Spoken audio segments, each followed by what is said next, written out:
Just once, the vice presidential debate got a bigger audience than the presidential bouts. It was 2008 with Sarah Palin and Joe Biden.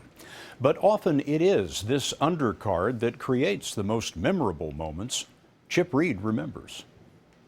I have as much experience in the Congress as Jack Kennedy did when he sought the presidency. Senator, I served with Jack Kennedy. I knew Jack Kennedy. Jack Kennedy was a friend of mine. Senator, you're no Jack Kennedy.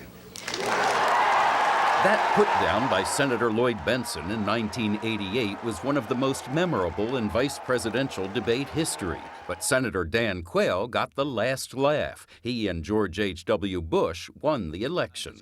4 years earlier, Bush was on the receiving end with Congresswoman Geraldine Ferraro, the first woman to be a vice presidential candidate. But let me help you with the difference, Ms. Ferraro, between Iran and the embassy in Lebanon. I almost resent, Vice President Bush, your patronizing attitude that you have to teach me about foreign policy. A big moment for her, but she and Walter Mondale lost.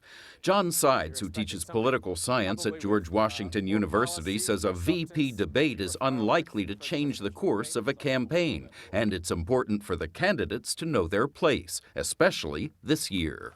Tim Kaine certainly does not want to overshadow Hillary Clinton, even if he could. And on the other side, I just don't think there's anybody that could overshadow Donald Trump as their vice presidential nominee. And there are some other do's and don'ts. Do smile and use first names. Hey, can I call you Joe? Do try to sound like a regular Joe. With all due respect, that's a bunch of malarkey. But don't introduce yourself like third-party candidate Admiral James Stockdale did in 1992. Who am I? Why am I here? Because the audience is likely thinking the same thing. Chip Reid, CBS News, Washington.